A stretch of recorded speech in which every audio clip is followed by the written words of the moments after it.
Dobrý deň, priatelia. Vítajte pri našom ďalšom vstupe ohľadne medzinárodnej prepravy, či už lodnej, leteckej alebo vlakovej. Opäť vstupujeme do času, kedy sa nám ceny preprav dostávajú na svoje maximálne hodnoty, či už sú to ceny vlakovej, lodnej alebo lietadlovej prepravy a tieto ceny sú na úrovni takmer z koronových čias. Podobne ako to bývalo pred koronou a počas korony, je opäť krízová situácia a ceny preprav premietajú práve neistotu, ktorá momentálne na trhu panuje. Neistota počas korony bola spôsobená nedostatkom kontajnerov v Číne, nedostatkom pracovných síl a celkovo nedostatočnou schopnosťou posielať prepravu tovaru z Ázie na európsky kontinent a následne posielať prázdne kontajnery späť ku ázijským výrobcom. Toto v minulosti navýšilo ceny prepravy až na úroveň 15 až 18 tisíc za veľký kontajner a dnes je situácia podobná, i keď nie až taká extrémna.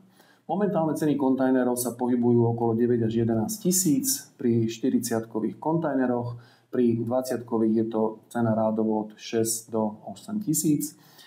A bohužiaľ nič nenasvedčuje tomu, že by tieto ceny mali klesať. Podobne ako to bolo pri korone, aj teraz je na to dôvod. I keď ten dôvod je z mojej strany trošku pochybný, pretože lodiari stále už viacero mesiacov dávajú najavo, že cesta cez Suezský prieplav, a teda Červené more, stále nie je spojazdnená a bezpečná a teroristické útoky stále prebiehajú a práve preto musia využívať dlhšiu trasu okolo Afriky. Za mňa osobne dosť spochybňujem, či je nereálne spojazniť cestu, cez ktorú prechádza 14% svetového obchodu a na niekoľko mesiacov udržovať situáciu v takejto neistote, čo samozrejme vyústí práve ku takýmto zdražovaniam a ku obrovskej kríze, ktorá môže nasledovať neskôr. Akým spôsobom z toho vykorčulovať, čo sa bude diať a aký vplyv to bude mať na celosvetovú ekonomiku, sa porozprávame práve dnes.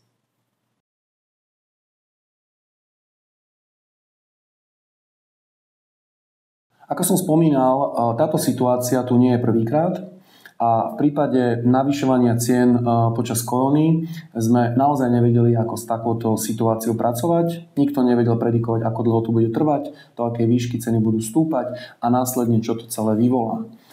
Dnes ale sa vieme z tejto situácie poučiť a vieme si približne tipnúť, ako dlho bude trvať zvyšovanie cien, kde sa asi ceny udržia a čo by malo nasledovať. Je všeobecne známe, pokiaľ budeme vychádzať zo scenárov a z korony, ktorá tu predtým bola, je, že ceny na tejto úrovni sa naozaj nedokážu udržať dlho. To znamená, bavíme sa tu o niekoľkých mesiacoch, kedy budú ceny na tzv. Peak úrovni a následne budú bez ohľadu na to, či je peak sezóna alebo je nízka sezóna, budú klesať. Z jednoduchého dôvodu prepravcovia nemajú vo svojich kontajneroch iba extrémne drahý tovar.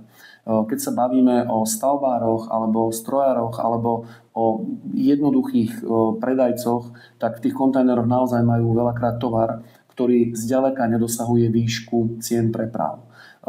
Čo samozrejme vyplýva v tom, a aj naši klienti sa k tomu veľmi často uchyľujú, že budú čakať s prepravou. To znamená, že počkajú si s tovarom, ktorý je povedzme sezónny alebo ktorý nutne nepotrebujú predávať až do času, kedy tie prepravy budú na úrovni, pri ktorých si môžu dovoliť ten finálny produkt predávať. To znamená, že ja očakávam, že píkové ceny budú možno 2, 3, maximálne 4 mesiace a následne začnú klesať. Či budú klesať pozvolne alebo budú klesať drasticky, ako to bolo v prípade korony, závisí naozaj na tom, do akej výšky tie ceny budú rásť. Osobne si nemyslím, že ceny budú rásť na úroveň korony, pretože vtedy tá situácia bola naozaj kritická na viacerých frontoch.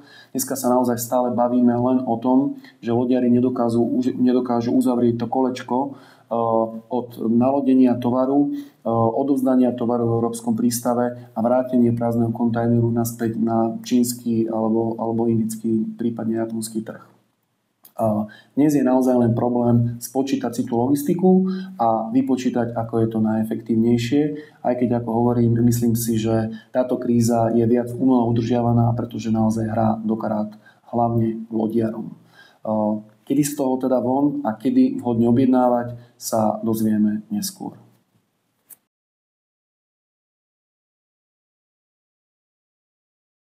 Ako som spomínal už v predošlom vstupe, ako z toho von je práve vytvorenie si zásob. To znamená, naši klienti, ktorí dali na naše rady, si vytvorili určité množstvo zásob, z ktorých stále čerpajú a momentálne prerušili objednávania. To je prvá vec, ktorú viete spraviť, pokiaľ máte voľný cash flow a pokiaľ počítame všetci s tým, že táto situácia nebude trvať dlhodobo. V prípade, že ste tak neurobili, alebo že nemáte možnosť vytvoriť si zásoby či už kvôli času alebo kvôli cash flow, je tu alternatíva v tom, že vymeníte vašich dodávateľov v Ázii za lokálnych dodávateľov alebo za dodávateľov, ktorí sú bližšie a nie je nutná taká dlhá preprava. Či už je to Afrika, alebo je to Európa, alebo sú to krajiny Blízkeho východu.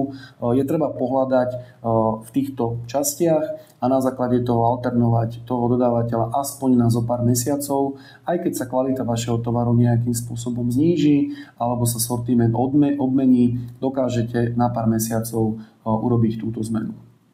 V prípade, že nedokážete urobiť ani toto, treba sa spoliehať na to, že tento istý problém majú všetci vaši konkurenti.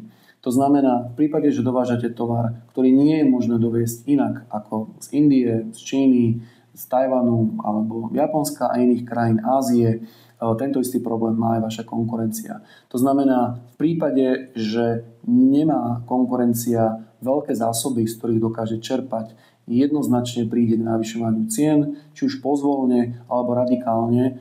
Záleží naozaj na tom, ako rýchlo sa ten tovar bude predávať. Preto moja rada, zdražovanie kontajnerov bude ďalej narastať. Predpokladám, že na obdobie najbližších 2-3 mesiacov, ktoré treba prestať a následne by malo byť pozvolné zľavňovanie, znižovanie cien a situácia by sa mala opäť dostať do normálu. Verím, že náš vstup vám trošku pomohol a verím, že sa opäť stretneme, dúfam, že pri veselších správach. Moje meno je Michal Malík a dávame vám rady z internetového portálu e-shipping.sk.